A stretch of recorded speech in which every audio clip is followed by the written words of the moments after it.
And then I see her face go under the water, and I just see her hat, and she's fully submerged under this water, pinned up against this rock by the current. Went on a hike in Fiji. People that are dramatic would say that we had a near-death experience. Here's what happened. Also, this is gonna bug me the entire time, and we just have to get over it collectively. Eyes down here. Sorry. God, my pores are huge. Okay, focus on the story. We are 3 seconds in. I picked up my Fijian friend, and she had never been on a hike before. We drive from Nandi to this national park, and that was about an 1.5-hour drive, all back roads, super rough, massive storm clouds above us, and we know that it's going to rain. We get to the visitor center, which is actually more like a house in a village, and no one is there. We go up to one of the homes, and she starts speaking with the man in the house, and he says, oh yeah, like I have to go get this woman, and you guys can pay, and then you guys can go on.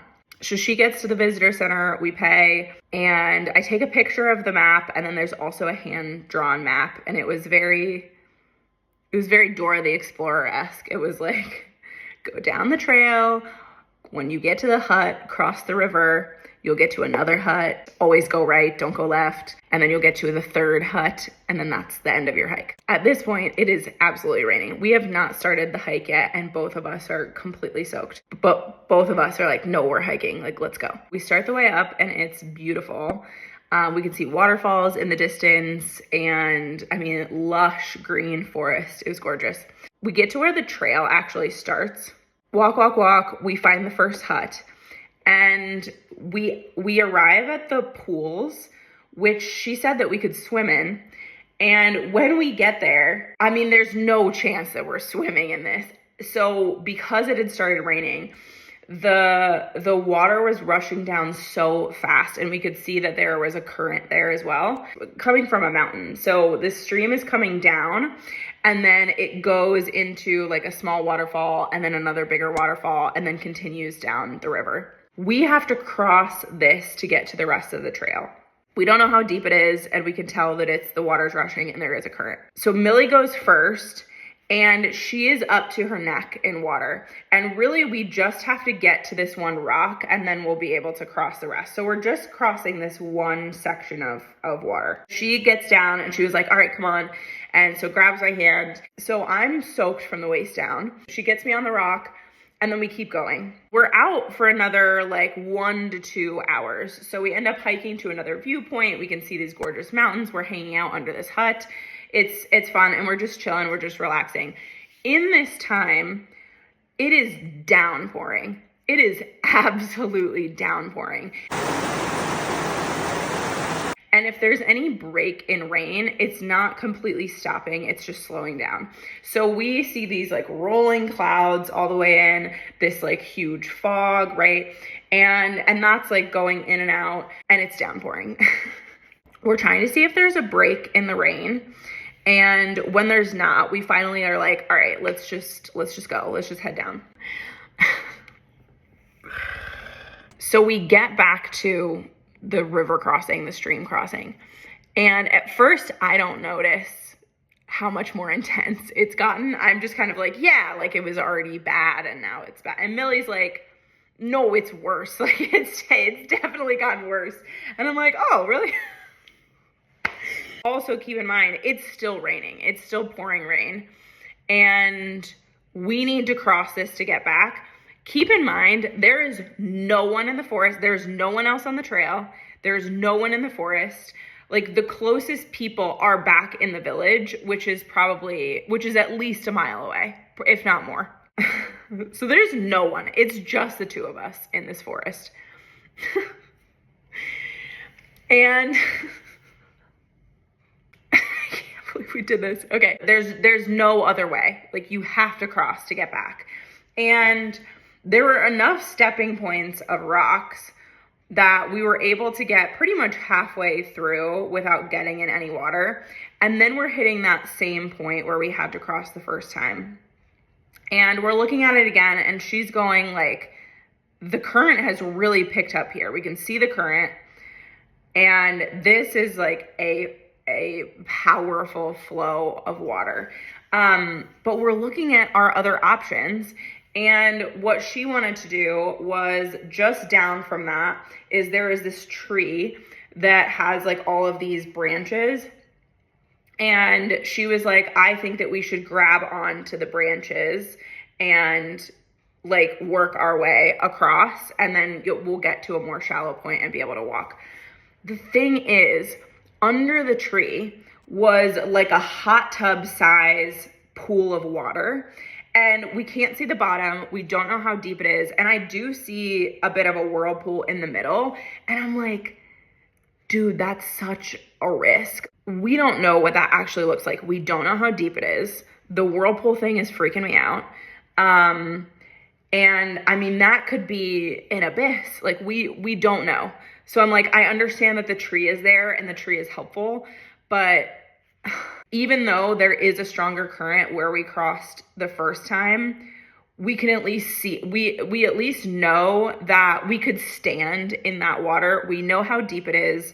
We know what we're dealing with, and we've already done it once. You know, you're like doing the math in your head and you're like calculating the risk and you're looking at the route. And I'm like, I think that we should go the original way. I'm like, do you want me to go first? Because this is my, idea. And she was like, no, it's fine. So the next part all happened really fast. Up to like above our waist, if we stood, she gets down low because that's what she did the first time. So she gets down low, she steps in, and almost immediately the current takes her. And about 10 feet away, there's a huge boulder. And so the current takes her and she hits up against the boulder. She doesn't hit it. She hits it, but she doesn't slam into it. Like she's not like unconscious. Like she's not hitting it super hard, but she does hit this boulder. And now at this point, now adrenaline's up and I'm yelling because she just got swept away. And so I'm going, hang on. And then I see her face go under the water and I just see her hat. And she's fully submerged under this water, pinned up against this rock by the current. Now I'm envisioning just an unconscious body floating down the river into this waterfall. And I'm like, oh my God, no one's around. This woman's never been on a hike before and she's about to die on my watch. Like, fuck. Now I'm screaming. This is not funny, but we survived, so it's fun. So I'm screaming. And I'm like, hang on. In that moment, like you're doing the math in your head, right? And you're like trying to figure out what to do and how to help. But it's like, I can't get in because the same current is going to take me. So it's like, I'm like, what is happening right now? Like I'm assessing the situation and just very quickly having to be like, okay, like I need to see what is happening. Like, and if she's not going to pop up in the next couple seconds, like, yeah, I need to get in. But like right now I need to see what happens.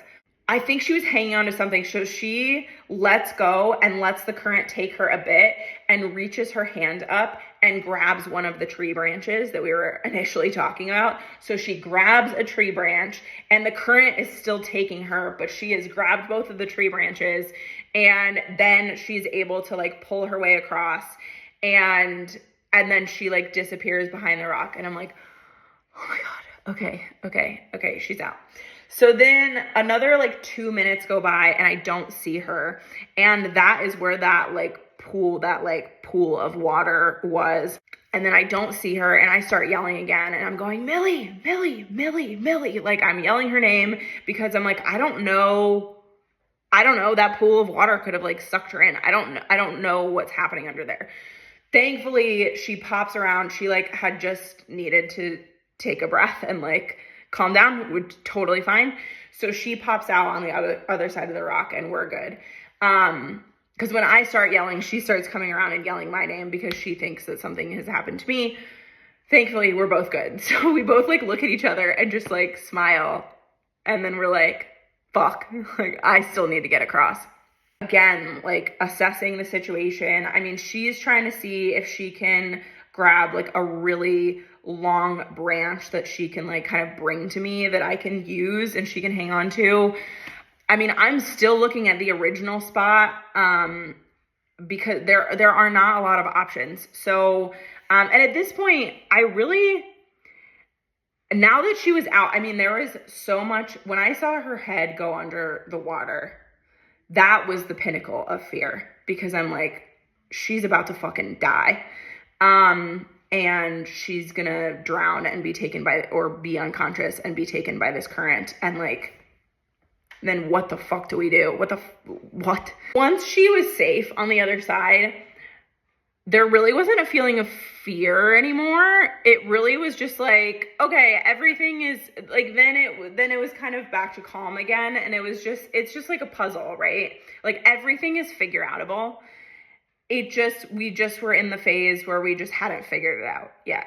But I was like, okay, like there is no thought in my head, like that I'm going to die or that I'm like afraid. I just was like, yeah, like I was like, yeah, I'm obviously going to get across. We just don't know how yet. She was like, I think you should go across the tree. Cause at least we know that pool of water wasn't going to like pull us down anymore. So I was like, okay. So she gets back in and, in an area where there's not a current. So she gets back in. I mean, she's such a badass. She is fully up to her neck at this point, standing in this water, pulling the tree branch down so that I can grab it and go across.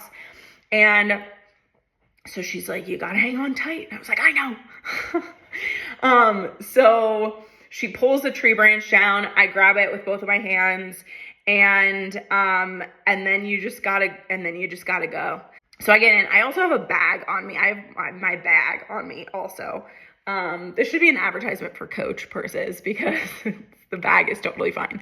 Also, not an ad. The boots that I wore I will never buy another pair of boots in my life. They are like the best, most badass boots. I have worn them in snow. I've worn them in sand. I've worn them in a forest. I've worn them being submerged underwater. They are the best fucking boots. I will never buy another brand. Okay, anyway. So I grab the branches. I go in. The current is taking me, but I have full grip of the branches. So then I'm just going across until I got to the other side. And I did lose my hat. I lost my hat that was merch from a comedian that says, I survived an abusive middle school basketball coach. I didn't, but that's just so funny. That's like such funny merch. I think that's hilarious.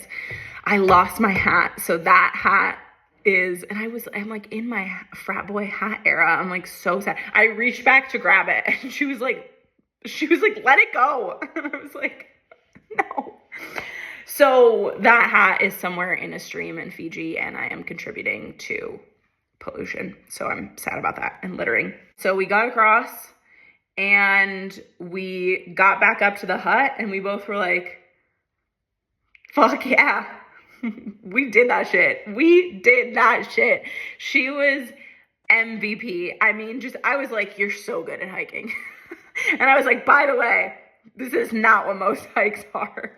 But she was phenomenal, such a fucking badass.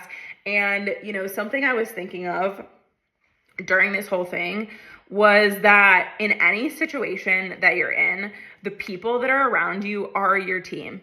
Like, that's your team. Every time I'm on an airplane, I'm like, this is my SEAL Team 6. Like, if shit goes down, it's me and Nancy next to me that that are gonna have to hold shit down. Any hike you go on, any trip you're in, whatever it is, like, that's your team. It just re-emphasized to me how important it is to have the right people around you and to set yourself up well. Because if shit goes down, whoever is next to you, whoever is around you, like, that's your team. People lose their lives over a shitty team, for sure. That was the hike. It was so fun. We would do it again. We would definitely do it again. After we decompressed, I was like, I checked on her so many times, and I was like, are you okay? Are you worried? Are you scarred for life? Do you have PTSD? And she was like, no, I'm good. So we talked about it a bunch. She thanked me so many times for taking her out, and cause she hadn't been on a hike before. She hasn't really explored Fiji herself. And we're bonded for life. And then later that night, she invited me to her family home. I had dinner with her and her family in one of the villages. So I got to see what an inside of one of those homes actually looks like. And then her and her family made their traditional like kava drink for me. And we sat down in kind of their version of a porch, and they like walked me through, you know, how to drink kava, what that like tradition is like essentially. So so much more to say about that, so many more things on that. But that was our hike. Honestly, super fucking worth it. It was a really fun hike, and it was gorgeous. I definitely recommend going when it hasn't been pouring down rain. But yeah, really good time. So